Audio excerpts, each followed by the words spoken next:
एवढं नाही, एवढं लांबून जमते माझी.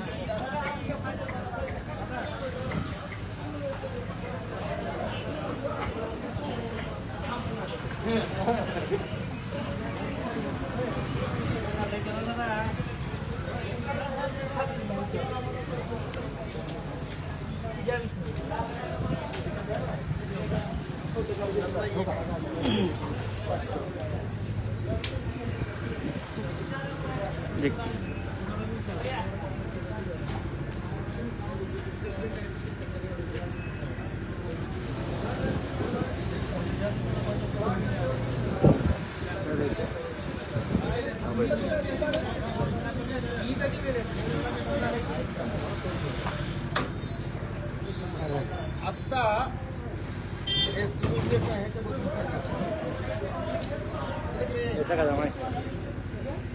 आता आपण तुम्ही इकडे येत आहे शिरूर आनंदपालच्या नायरा पेट्रोल पंपावर आहोत. इथं रांग लागलेली आहे,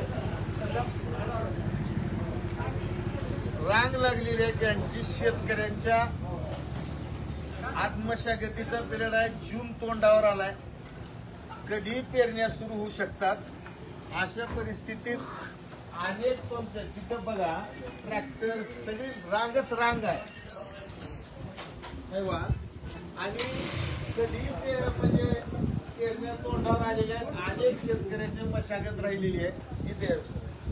आज अशा परिस्थितीमध्ये अनेक पंपावर हजारोच रुपयाचे डिझेल दिलं जात आहे. इथं योगायोगानं नयारा आहे आणि स्थानिक माणूस आहे, रिस्क घेऊन त्यांनी देत आहे. ही एक चांगली गोष्ट आहे, मी त्यांचं अभिनंदन करतो. पण परिस्थिती अशी आहे, आता याच्या व्यतिरिक्त शिरणपळमध्ये कुठल्या पंपावर मिळाले?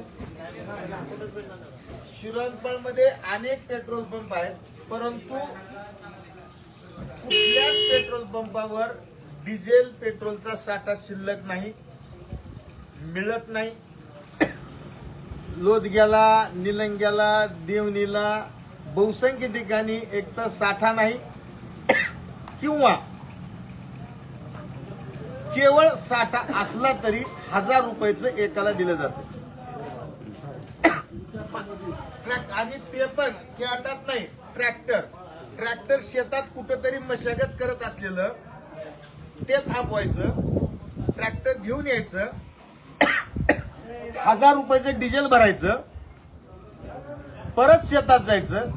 1000 रुपयाच्या डिझेल मध्ये अर्धा उडही निघत नाही आणि अर्धा एकर निघत नाही. तीच अर्धा एकरही निघत नाही.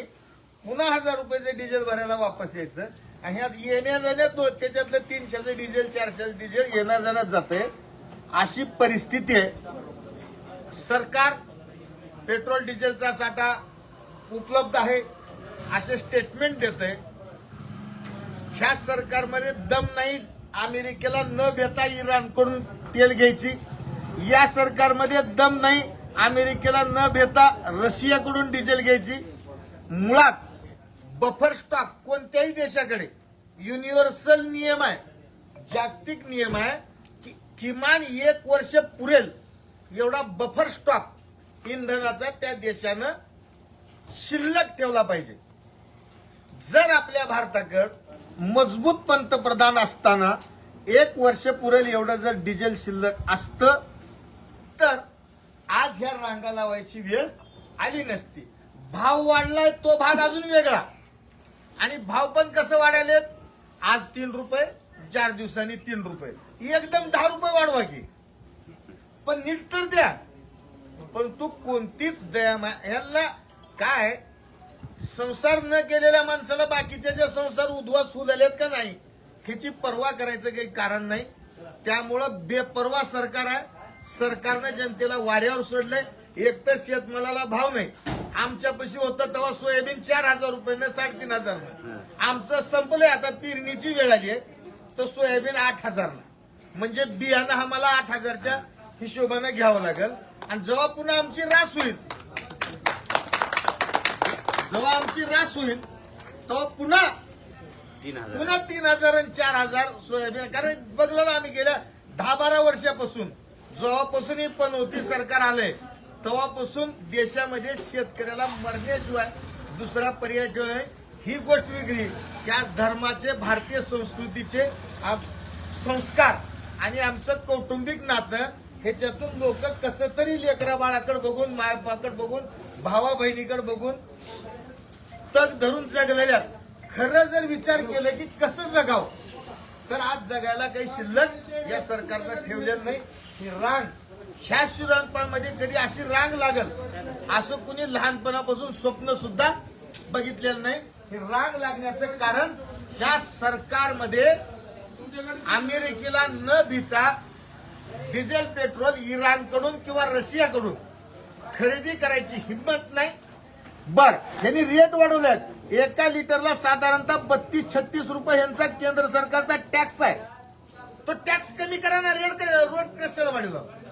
लोककल्याणकारी देश आहे, लोकशाही आहे. तुम्ही टॅक्स कमी करू शकता.